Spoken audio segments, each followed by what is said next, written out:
ಕಶ್ಯಪರ ಶಾಪದ ಪ್ರಭಾವದಿಂದಾಗಿ ಆ ಗಣಪತಿಯ ಮುಖ ಬಿದ್ದು ಹೋಗಿದೆ ಎನ್ನತಕ್ಕಂತಹ, ಅದಕ್ಕೆ ಆ ಮುಂಡ ಬಿದ್ದು ಹೋಗಲಿಕ್ಕೆ ಒಂದು ಹಿನ್ನೆಲೆಯ ಕಥೆಯನ್ನು, ಶಿವನಿಗೆ ಇದ್ದಂತಹ ಕಶ್ಯಪರ ಶಾಪದಿಂದಾಗಿ ಆ ತಲೆ ಉರುಳಿದೆ ಎನ್ನತಕ್ಕಂಥ ಒಂದು ಹಿನ್ನೆಲೆಯನ್ನು ಬ್ರಹ್ಮವೈವರ್ತ ಪುರಾಣ ಹೇಳ್ತದೆ. ಆ ತಲೆ ಬಿದ್ದ ನಂತರ ಸ್ವಯಂ ಕೃಷ್ಣನೇ ಆ ಮುಖವನ್ನು ತಂದ ಅಂತ. ಆ ಮುಖವನ್ನು ಎಲ್ಲಿಂದ ತಂದ ಅಂತ ಕೇಳಿದಾಗ ಅದಕ್ಕೂ ಕೂಡ ಒಂದು ಕಥೆಯನ್ನು ಹೇಳ್ತಾರೆ. ನಾವು ಭಾಗವತದಲ್ಲೂ ಕೇಳಿದ್ದೇವೆ. ಆ ಸಮುದ್ರ ಮಥನಕ್ಕೆ ಒಂದು ಹಿನ್ನೆಲೆಯಾದಂತಹ ಕಥೆ.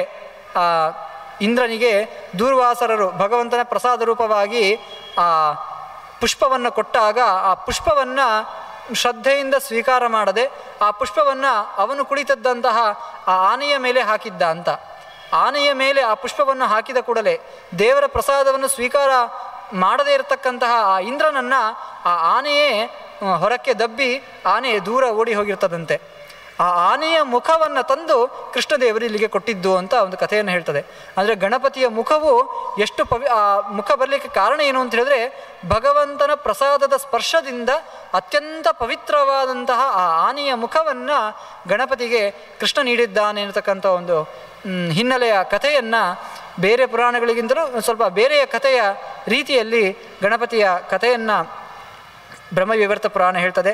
ಹೀಗೆ ಗಣಪತಿಯ ಚರಿತ್ರೆಯನ್ನು ಹೇಳಿ ನಂತರ ಸ್ಕಂದನ ಚರಿತ್ರೆಯನ್ನು ಹೇಳಲಿಕ್ಕೆ ಪ್ರಾರಂಭ ಮಾಡ್ತಾರೆ. ವಸ್ತುತಃ ಗಣಪತಿಗಿಂತಲೂ ಮುಂಚೆಯೇ ವಸ್ತುತಃ ಅವನ ಜನನ ಆಗಿದೆ ಅಂತ ಬ್ರಹ್ಮವೈವರ್ತ ಪುರಾಣ ಹೇಳ್ತದೆ. ಗಣಪತಿಗೋಸ್ಕರ ಏನು ಪುಣ್ಯಕ ವ್ರತವನ್ನು ಮಾಡ್ತಾಳೆ, ಅದಕ್ಕಿಂತಲೂ ಪ್ರಾರಂಭದಲ್ಲಿಯೇ 1000 ವರ್ಷಗಳ ಕಾಲ ರುದ್ರದೇವರು ಪಾರ್ವತೀದೇವಿ ವಿಹಾರವನ್ನು ಮಾಡಿದರು. ಆ ಸಂದರ್ಭದಲ್ಲಿ ಬೇರೆ ದೇವತೆಗಳೆಲ್ಲ ಬಂದಾಗ ಆ ರುದ್ರದೇವರ ವೀರ್ಯ ಭೂಮಿಯಲ್ಲಿ ಬಿದ್ದಿತ್ತು ಎನ್ನತಕ್ಕಂತಹ ಕಥೆಯನ್ನು ನಾವು ಕೇಳಿದ್ದೆವು. ಆ ಕಥೆಗೆ ಸಂಬಂಧಪಟ್ಟಂತೆ ಈ ಗಣಪತಿಯ ಉತ್ಸವದ ಸಂದರ್ಭದಲ್ಲಿ ಗಣಪತಿ ಹುಟ್ಟಿದ್ದಾನೆ, ಗಣಪತಿಗೆ ಆನೆಯ ಮುಖ ಬಂದಾಗ ಎಲ್ಲ ದೇವತೆಗಳು ಕೂಡ ಸೇರಿ ಅದನ್ನು ಒಂದು ಉತ್ಸವದ ರೂಪದಲ್ಲಿ ಮಾಡ್ತಾ ಇದ್ದಾರೆ. ಆ ಉತ್ಸವವನ್ನು ಮಾಡಬೇಕಾದ್ರೆ ಅಲ್ಲಿದ್ದಂತಹ ಬ್ರಹ್ಮಾದಿ ಎಲ್ಲ ದೇವತೆಗಳು ಕೂಡ ಆ ರುದ್ರದೇವರ ಮೊದಲ ಮಗ ಏನಾದ ಅಂತ ಎಲ್ಲರೂ ಕೂಡ ಅದನ್ನೇ ಚಿಂತನೆ ಮಾಡ್ತಾ ಇದ್ದಾರಂತೆ. ಆ ಮೊದಲ ಮಗ ರುದ್ರದೇವರ ವೀರ್ಯ ಭೂಮಿಯಲ್ಲಿ ಬಿದ್ದಿತ್ತು. ನಂತರ ಆ ವೀರ್ಯದ ಕಥೆ ಏನಾಯಿತು ಅಂತ ಮಾತನಾಡಬೇಕಾದ್ರೆ ಒಬ್ಬೊಬ್ಬರೇ ಹೀಗೆ ವಿಚಾರ ಮಾಡ್ತಾ ನನಗೆ ಗೊತ್ತಿಲ್ಲ ಅಂತ ಹೇಳ್ತಾ ಕೊನೆಗೆ ಭೂದೇವಿಯಲ್ಲೇ ಕೇಳ್ತಾರಂತೆ, ಭೂಮಿಯಲ್ಲಿ ಆ ರುದ್ರದೇವರ ವೀರ್ಯ ಬಿದ್ದಿತ್ತು, ಆ ಮಗು ಏನಾಯಿತು ಅಂತ. ಆಗ ಆ ಭೂದೇವಿ ಹೇಳ್ತಾಳೆ, ಆ ವೀರ್ಯದ ಶಕ್ತಿಯನ್ನು, ರುದ್ರದೇವರ ತೇಜಸ್ಸನ್ನು ಧಾರಣೆ ಮಾಡುವ ಶಕ್ತಿ ನನ್ನಲ್ಲಿರಲಿಲ್ಲ, ಅದಕ್ಕೆ ನಾನು ಅದನ್ನು ಶರಾನನದಲ್ಲಿ ಹಾಕಿದೆ ಅಂತ ಹೇಳಿದಾಗ ಆ ಶರಾನನಕ್ಕೆ ಅಭಿಮಾನಿಯಾದಂತಹ ದೇವತೆಗಳಲ್ಲಿ ಆ ಬ್ರಹ್ಮಾದಿ ದೇವತೆಗಳು ಕೇಳ್ತಾರೆ.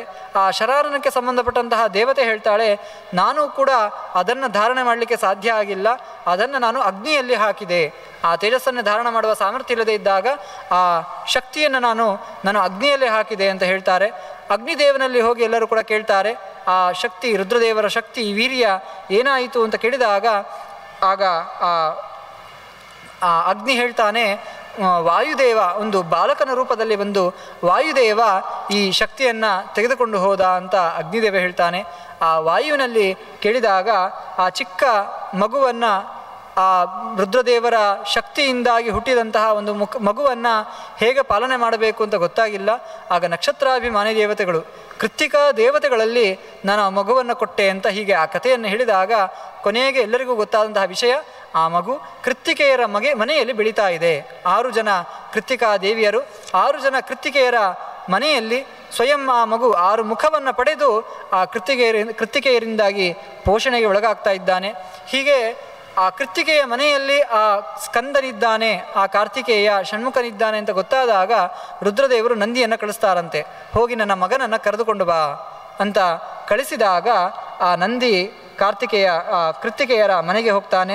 ಕೃತ್ತಿಕೆಯರ ಮನೆಗೆ ಹೋಗಿ ಆ ಸ್ಕಂದನ ಇಡೀ ಜೀವನ ಚರಿತ್ರೆಯನ್ನು, ನೀನು ರುದ್ರದೇವರ ಮಗ, ನೀನು ಅಗ್ನಿಯ ಮೂಲಕ, ಬಾಲಕನ ಮೂಲಕ ನೀನು ಈ ಕೃತ್ತಿಕೆಯರ ಮನೆಯಲ್ಲಿ ನೀನು ಬೆಳೀತಾ ಇದ್ದೀಯ, ಸ್ವಯಂ ಇಡೀ ಜಗತ್ತಿಗೆ ಮಂಗಲವನ್ನು ಉಂಟು ಮಾಡ್ತಕ್ಕಂತಹ ಆ ರುದ್ರದೇವರ ಮಗ ನೀನು, ಆ ರುದ್ರದೇವರ ಮಗನಾಗಿ ನೀನು ಹೀಗೆ ಸಾಮಾನ್ಯವಾಗಿ ಇರುವಂಥದ್ದು ಸರಿಯಲ್ಲ, ಕೈಲಾಸಕ್ಕೆ ಬಂದು ನಾವೆಲ್ಲರನ್ನೂ ಕೂಡ ನೀನು ಅನುಗ್ರಹ ಮಾಡಬೇಕು ಅಂತ ಕೇಳಿಕೊಂಡಾಗ ಆ ಕೃತ್ತಿಕೆಯರಿಗೆ ತುಂಬ ದುಃಖ ಆಗ್ತದೆ.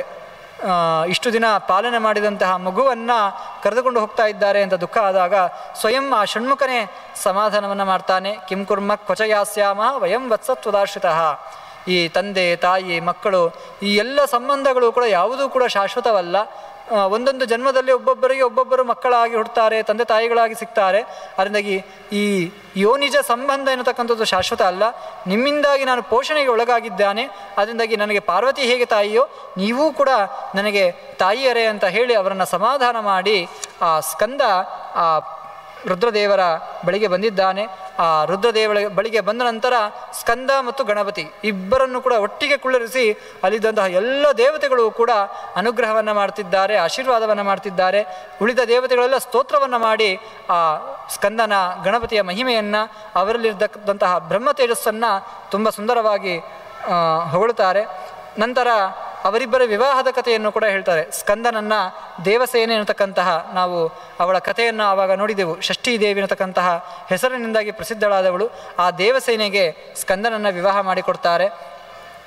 ಗಣಪತಿಯನ್ನು ಕೂಡ ಪುಷ್ಟಿಂದದೌ ವಿವಾಹೇನ ಗಣೇಶಾಯ ಮಹಾತ್ಮನೆ, ಪುಷ್ಟಿ ಅನ್ನತಕ್ಕಂತಹ ಹೆಣ್ಣಿನ ಜೊತೆಗೆ ಗಣಪತಿಯ ವಿವಾಹ ಆಗಿದೆ ಅಂತಕ್ಕಂತಹ ಉಲ್ಲೇಖವನ್ನು ಬ್ರಹ್ಮವೈವರ್ತ ಪುರಾಣ ಹೇಳ್ತದೆ. ಹೀಗೆ ಆ ಗಣಪತಿಯ ಮತ್ತು ಆ ಸ್ಕಂದರ ಇಬ್ಬರೂ ಕೂಡ ವಸ್ತುತಃ ಮೊದಲು ಹುಟ್ಟಿದ್ದು ಸ್ಕಂದ, ನಂತರ ಹುಟ್ಟಿದ್ದು ಗಣಪತಿಯಾದರೂ ಕೂಡ ಮನೆಯಲ್ಲಿ ಮೊದಲು ಪ್ರವೇಶನಾದವನು ಗಣಪತಿ, ನಂತರ ಬಂದವನು ಸ್ಕಂದ. ಆದ್ದರಿಂದಾಗಿ ಎರಡೂ ರೀತಿಯ ವ್ಯವಹಾರ ಇದೆ. ಕೆಲವು ಕಡೆಗಳಲ್ಲಿ ಸ್ಕಂದನನ್ನ ಅಣ್ಣ ಗಣಪತಿಯನ್ನ ತಮ್ಮ ಅಂತ ಹೇಳುವಂಥದ್ದು, ಕೆಲವು ಕಡೆಗಳಲ್ಲಿ ಗಣಪತಿಯನ್ನ ಅಣ್ಣ ಸ್ಕಂದನನ್ನ ತಮ್ಮ ಅಂತ ಹೇಳ್ತಕ್ಕಂತಹ ವ್ಯವಹಾರ. ಇಬ್ಬರಲ್ಲಿಯೂ ಕೂಡ ಆ ಅಗ್ರಜತ್ವ ಅನುಜತ್ವ ಎನ್ನತಕ್ಕಂಥದ್ದು ಇದೆ ಎನ್ನುವುದನ್ನು ಬ್ರಹ್ಮವೈವರ್ತ ಪುರಾಣ ಹೇಳ್ತದೆ. ಇಷ್ಟು ಹೇಳಿದ ನಂತರ ಆ ಗಣಪತಿಯ ಸ್ಕಂದನ ಅನೇಕ ಶಬ್ದಗಳಿಗೆ ಅರ್ಥವನ್ನು ಹೇಳ್ತಾ ಹೋಗ್ತಾರೆ. ಸ್ಕಂದನಿಗೆ ಇರತಕ್ಕಂತಹ ಅನೇಕ ಹೆಸರುಗಳು, ಆ ಹೆಸರಿನ ಹಿಂದೆ ಇರತಕ್ಕಂತಹ ಔಚಿತ್ಯ, ಹಾಗೆ ಗಣಪತಿಗೂ ಇರತಕ್ಕಂತಹ ಅನೇಕ ಹೆಸರುಗಳು, ಆ ಹೆಸರಿನ ಹಿಂದೆ ಇರತಕ್ಕಂತಹ ಔಚಿತ್ಯ. ನಾವು ಲಂಬೋದರ ಅಂತ ಅವನನ್ನು ಕರಿತೇವೆ. ಲಂಬೋದರ ಅಂತ ಯಾಕೆ ಕರೆಯುವುದು ಅಂತ ಹೇಳಿದ್ರೆ ದೊಡ್ಡ ಹೊಟ್ಟೆಯುಳ್ಳವನು ಆದ್ದರಿಂದಾಗಿ ಅಂತ. ಆ ದೊಡ್ಡ ಹೊಟ್ಟೆ ಯಾಕೆ ಬಂತು ಅಂತ ಹೇಳಿದ್ರೆ ಪ್ರತಿನಿತ್ಯ ಕ್ಷಣ ಕ್ಷಣದಲ್ಲಿಯೂ ಎಲ್ಲಿಯೇ ದೇವರಿಗೆ ನೈವೇದ್ಯವಾದ ಅನ್ನ ಸಿಗಲಿ ಅದನ್ನು ಉಣ್ತಾನೆ, ಆದ್ದರಿಂದಾಗಿ ಅವನಿಗೆ ಲಂಬೋದರ ಅಂತ ಹೆಸರು ಬಂತು ಅಂತ. ಹೀಗೆ ವಿಷ್ಣುವಿನ ನೈವೇದ್ಯವನ್ನು ಸ್ವೀಕಾರ ಮಾಡ್ತಾನೆ, ಅದರಿಂದಾಗಿ ಲಂಬೋದರ ಅಂತ ಹೆಸರು ಬಂತು ಅಂತ ಹೇಳ್ತಾರೆ. ನಂತರ ಏಕದಂತ ಅಂತ ಹೆಸರು ಯಾಕೆ ಬಂತು ಅಂತ ಕೇಳಿದಾಗ ದಂತಾದ್ವಯಯುತಂ ವಕ್ತ್ರಂ ಗಜರಾಜಾಯ ಬಾಲಕೆ, ಎರಡು ದಂತ ಇದ್ದಂತಹ ಆನೆಯ ಮುಖವನ್ನೇ ಗಣಪತಿಗೆ ಕೃಷ್ಣದೇವರು ನೀಡಿದ್ದು. ಆದರೆ ಏಕದಂತ ಅಂತ ಹೆಸರು ಯಾಕೆ ಬಂತು ಅಂತ ಕೇಳಿದಾಗ ಅದಕ್ಕೆ ಹಿನ್ನೆಲೆಯಾದಂತಹ ಕಥೆಯನ್ನು ವಿಸ್ತಾರವಾಗಿ ಹೇಳ್ತಾ ಹೋಗ್ತಾರೆ. ಪರಶುರಾಮದೇವರು ಆ ದಂತವನ್ನು ಛೇದ ಮಾಡಿದರು. ಆ ಪರಶುರಾಮದೇವರು ಯಾರು ಅಂತ ಹೇಳಿದಾಗ ಆ ಜಮದಗ್ನಿಯಲ್ಲಿ ಹುಟ್ಟಿದಂತಹ ಮಗ ಪರಶುರಾಮದೇವರ ಚರಿತ್ರೆಯನ್ನು ವಿಸ್ತಾರವಾಗಿ ಹೇಳ್ತಾರೆ. ನಂತರ ಆ ಜಮದಗ್ನಿಗಳ ಆಶ್ರಮಕ್ಕೆ ಕಾರ್ತವೀರ್ಯಾರ್ಜುನ ಒಮ್ಮೆ ಬಂದಿದ್ದಾನೆ. ರಾತ್ರಿಯ ಹೊತ್ತು ಕಾಡಿನಲ್ಲಿ ಸಂಚಾರವನ್ನು ಮಾಡ್ತಾ ಆಶ್ರಯಕ್ಕೋಸ್ಕರ ಅಂತ ಜಮದಗ್ನಿಗಳ ಆಶ್ರಮಕ್ಕೆ ಬಂದಿದ್ದಾನೆ. ಆ ಇಡೀ ಕಾರ್ತವೀರ್ಯಾರ್ಜುನನ ದೊಡ್ಡ ಸೈನ್ಯಕ್ಕೆ ಜಮದಗ್ನಿಗಳು ಯಾವುದೇ ರೀತಿಯ ಲೋಪದೋಷವಾಗದೇ ಇರುವ ಹಾಗೆ ರಾಜಭೋಜನ ಯೋಗ್ಯಾರ್ಹಂ ಯದ್ಯದ್ರವ್ಯಂ ಪ್ರಯಾಚಸೆ, ಅವರು ಏನೇನು ಕೇಳ್ತಿದ್ರೋ ಅದೆಲ್ಲವನ್ನೂ ಕೂಡ ಕೊಡ್ತಾ ಇದ್ರು. ಅದಕ್ಕೆಲ್ಲ ಕಾರಣ ಏನು ಅಂತ ನೋಡಿದಾಗ ಅವರಲ್ಲಿದ್ದಂತಹ ಕಾಮಧೇನು, ಆ ಕಾಮದೇವಿನ ಅನುಗ್ರಹದಿಂದಾಗಿ ಆ ಜಮದಗ್ನಿ ಮಹರ್ಷಿಗಳು ಎಲ್ಲ ರೀತಿಯ ಅತಿಥಿ ಸತ್ಕಾರವನ್ನು ಮಾಡಿದ್ದಾರೆ. ಅತಿಥಿ ಸತ್ಕಾರದ ಪ್ರಭಾವದಿಂದಾಗಿ ಗೃಹೈಕ ದೇಶೇ ದೃಷ್ಟಾಸ ಕಪಿಲೇಕ ಮನೋಹರ, ಇಡೀ ಮನೆಯಲ್ಲಿ ಒಂದು ಅದ್ಭುತವಾದಂತಹ ವಸ್ತು ಕಾಮಧೇನು. ಆ ಕಾಮಧೇನೆಯ ಅನುಗ್ರಹದಿಂದಾಗಿ ಇಷ್ಟು ದೊಡ್ಡ ಸೈನ್ಯವನ್ನು ನಮಗೆ ಸತ್ಕಾರವನ್ನು ಮಾಡಿದ್ದಾರೆ. ಆ ಕಾಮಧೇನು ನನಗೆ ಬೇಕು ಅಂತ ಆ ಕಾರ್ತವೀರ್ಯಾರ್ಜುನ ಬಯಸಿದ್ದಾನೆ.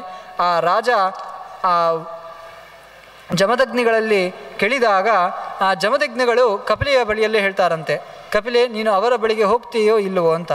ಆಗ ಕಪಿಲೆ ಹೇಳ್ತಾಳೆ, ತೇನ ಸಾರ್ಧಂ ಗಮಿಷ್ಯಾಮಿ ಸ್ವೇಚ್ಛೆಯಾವ ತವಾಜ್ಞೆಯ, ನೀನು ಹೇಳಿದ ಹಾಗೆ, ನೀನು ನನಗೆ ಸ್ವಾಮಿ, ನೀನು ಹೇಳಿದರೆ ಹೋಗ್ತೇನೆ, ಇಲ್ಲದಿದ್ದರೆ ನಾನು ಹೋಗುವುದಿಲ್ಲ ಅಂತ ಹೇಳಿದಾಗ ಆ ಜಮದಗ್ನಿ ಮಹರ್ಷಿಗಳಿಗೆ ಅದನ್ನು ಕೊಡುವುದಕ್ಕೆ ಮನಸ್ಸಾಗುವುದಿಲ್ಲ. ಒಬ್ಬ ಕ್ಷತ್ರಿಯನಾಗಿ ಒಬ್ಬ ಅತಿಥಿಯಾಗಿ ಬಂದವ, ನಾನು ನೀಡಿದ ಸತ್ಕಾರದಿಂದಾಗಿ ಅವನು ನನಗೆ ಕೃತಜ್ಞತೆಯನ್ನು ಸಲ್ಲಿಸಬೇಕಿತ್ತು, ಅದು ಬಿಟ್ಟು ನನ್ನ ಒಂದು ದೊಡ್ಡ ಸಂಪತ್ತನ್ನೇ ಅವನು ಕೇಳ್ತಾ ಇದ್ದಾನೆ ಅಂತ ಹೇಳಿದಾಗ ಆ ಜಮದಗ್ನಿ ಮಹರ್ಷಿಗಳು ಒಪ್ಪಿಕೊಳ್ಳುವುದಿಲ್ಲ. ಕೊನೆಗೆ ಆ ರಾಜ ಆಕ್ರಮಣ ಮಾಡಿ ಆ ಕಾಮಧೇನುವನ್ನು ಅಪಹಾರ ಮಾಡಬೇಕು ಅಂತ ಹೊರಡ್ತಾನೆ. ಆಗ ಈ ಜಮದಗ್ನಿಗಳ ಆದೇಶದಂತೆ ಆ ಕಾಮಧೇನುವಿನ ದೇಹದಿಂದಾಗಿಯೇ 1000 ಲಕ್ಷ ಸಂಖ್ಯೆಯ ದೊಡ್ಡ ಒಂದು ಸೈನ್ಯವೇ, ವಿನಿಸೃತ ಲೋಚನಾಭ್ಯಾಂ ಶತಕೋಟಿರ್ ಧನುರ್ಧರ, ಅವಳ ಕಣ್ಣಿನಿಂದಾಗಿ ಒಂದು ದೊಡ್ಡ ಸೈನ್ಯ, ಕಿವಿಯಿಂದಾಗಿ ದೊಡ್ಡ ಸೈನ್ಯ, ಹೀಗೆ ರೋಮಗಳಲ್ಲಿ ಒಂದು ದೊಡ್ಡ ಸೈನ್ಯವೇ ಸೃಷ್ಟಿಯಾಗಿದೆ. ಆ ದೊಡ್ಡ ಸೈನ್ಯದ ಜೊತೆಗೆ ಕಾರ್ತವೀರ್ಯಾರ್ಜುನನ ಸೈನ್ಯಕ್ಕೆ ಯುದ್ಧ ಆಗ್ತದೆ. ಆ ಯುದ್ಧದಲ್ಲಿ ಕೊನೆಗೆ ಕಾರ್ತವೀರ್ಯಾರ್ಜುನ ಸೋಲ್ತಾನೆ. ಸೋತು ತನ್ನ ರಾಜ್ಯಕ್ಕೆ ತೆರಳುತ್ತಾನೆ. ಆ ರಾಜ್ಯಕ್ಕೆ ಹೋದರೂ ಕೂಡ ಅವನ ಮನಸ್ಸಿಗೆ ನೆಮ್ಮದಿ ಇಲ್ಲ. ಪುನಃ ಒಂದು ದೊಡ್ಡ ಸೈನ್ಯವನ್ನು ಕಟ್ಟಿಕೊಂಡು ಜಮದಗ್ನಿ ಮಹರ್ಷಿಗಳ ಬಳಿಗೆ ಬರ್ತಾನಂತೆ. ಜಮದಗ್ನಿ ಮಹರ್ಷಿಗಳ ಬಳಿಗೆ ಬಂದು ದೊಡ್ಡ ಯಾಗವನ್ನು ಮಾಡ್ತಾನೆ. ಪುನಃ ಆ ಕಾಮಧೇನುವಿನ ದೇಹದಿಂದ ಹೊರಟಂತಹ ಆ ಸೈನ್ಯ ಈ ಕಾರ್ತವೀರ್ಯಾರ್ಜುನನ ಸೈನ್ಯವನ್ನು ನಾಶ ಮಾಡಿದೆ. ಸ್ವಯಂ ಕಾರ್ತವೀರ್ಯಾರ್ಜುನನನ್ನು ಕೂಡ ಮೂರ್ಛೆ ಬರುವ ಹಾಗೆ ಪ್ರಹಾರ ಮಾಡಿದಾಗ ಕೊನೆಗೆ ಸ್ವಯಂ ಈ ಜಮದಗ್ನಿಗಳೇ ಬಂದು ತಮ್ಮ ತಪಶಕ್ತಿಯಿಂದಾಗಿ ಅವನನ್ನು ಎಚ್ಚರಗೊಳಿಸಿದ್ದಾರಂತೆ. ಹೀಗೆ ಆ ಸೈನ್ಯದಿಂದಾಗಿಯೇ ಮೂರ್ಛಿತನಾದವನು ಕೊನೆಗೆ ಆ ಜಮದಗ್ನಿಗಳೇ ಬಂದು ರಕ್ಷಣೆ ಮಾಡ್ತಾರೆ. ರಕ್ಷಣೆ ಮಾಡಿದ ಕೂಡಲೇ ರಾಜ ಪುನಃ ಕೇಳುವಂಥದ್ದು, ನಿನ್ನ ಕಾಮಧೇನುವನ್ನು ನನಗೆ ಕೊಡುವಂತ. ಆ ಕಾಮಧೇನುಗೋಸ್ಕರವೇ ದೊಡ್ಡ ಯುದ್ಧ ನಡೀತಾ ಇದೆ. ಆ ಕಾಮಧೇನುವಿಗೋಸ್ಕರವೇ ಅವನು ಪರಾಜಿತನಾಗ್ತಾ ಇದ್ದಾನೆ, ಸೋಲ್ತಾ ಇದ್ದಾನೆ. ಆದರೂ ಕೂಡ ಆ ಕಾಮಧೇನುವಿನ ಮೇಲೆ ಅವನಿಗೆ ಆಸೆ ನಿಲ್ಲುವುದಿಲ್ಲ. ಅನೇಕ ಬಾರಿ ಯುದ್ಧ ಆಗ್ತದೆ ಅಂತ. ಮುನಿನಾ ಯುಧೇ ತತ್ರ ಕೋಪೇನ ಪುನರೇವಚ, ಪುನಃ ಪುನಃ ಕೋಪದಿಂದ ಯುದ್ಧ ಮಾಡುವುದು, ಮೂರ್ಛೆ ಹೊಂದುವುದು, ಜಮದಗ್ನಿಗಳೇ ರಕ್ಷಣೆ ಮಾಡುವುದು, ಪುನಃ ಅವರಲ್ಲಿ ಯುದ್ಧ ಮಾಡುವುದು, ಹೀಗೆ ನಿರಂತರವಾಗಿ ಯುದ್ಧ ಮಾಡ್ತಾ ಇದ್ದಾನೆ.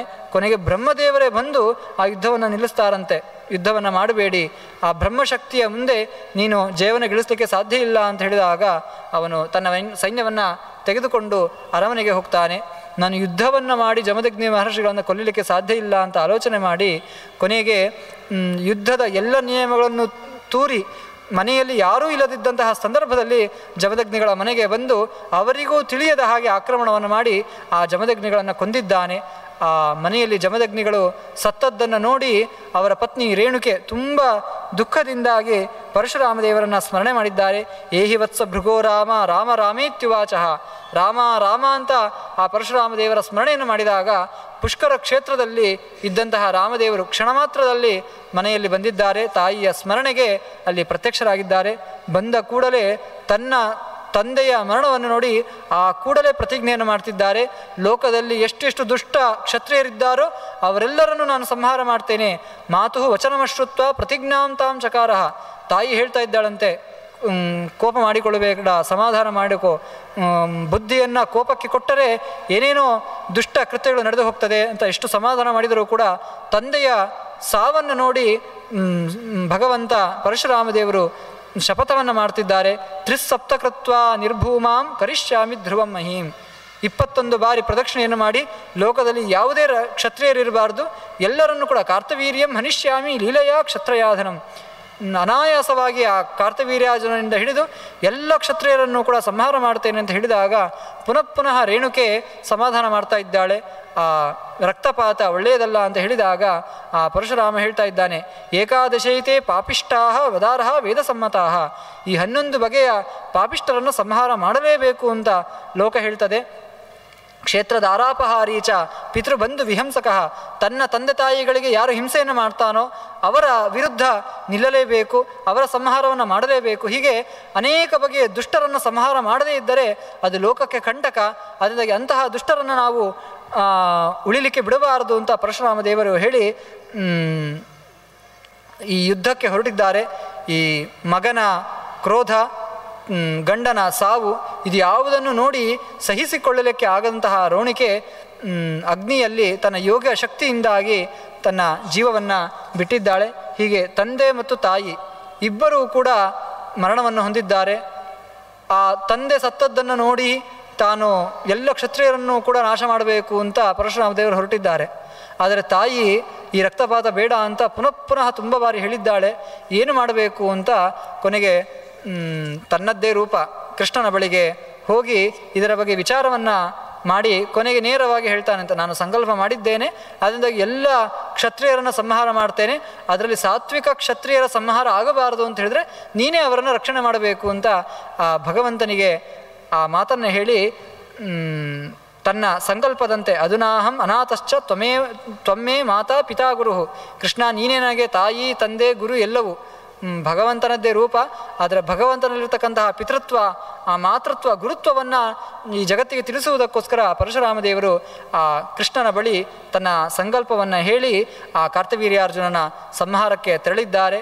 ನಂತರ ತಮ್ಮ ಲೋಕ ಪರ್ಯಟನೆಯಲ್ಲಿ 21 ಬಾರಿ ಪರ್ಯಟನೆಯನ್ನು ಮಾಡಿ ಎಲ್ಲ ದುಷ್ಟ ಕ್ಷತ್ರಿಯರನ್ನು ಕಾರ್ತವೀರ್ಯಾರ್ಜುನನ ಸಂಹಾರವನ್ನು ಮಾಡ್ತಾರೆ ಅನ್ನತಕ್ಕಂತಹ ಕಥಾಭಾಗವನ್ನು ನಾಳೆಯ ದಿನ ನೋಡೋಣ ಅಂತ ಹೇಳ್ತಾ, ಕಾಯೇನ ವಾಚ ಮನಸಾ ಇಂದ್ರಿಯೇರ್ವಾ ಬುದ್ಧ್ಯಾತ್ಮನಾವ ಅನುಸೃತ ಸ್ವಭಾವ ಕರೋಮಿ ಯದ್ಯತ್ ಸಕಲಂ ಪರಸ್ಮೈ ನಾರಾಯಣಾಯೇತಿ ಸಮರ್ಪಯಾಮಿ. ಶ್ರೀಕೃಷ್ಣಾರ್ಪಣಮಸ್ತು.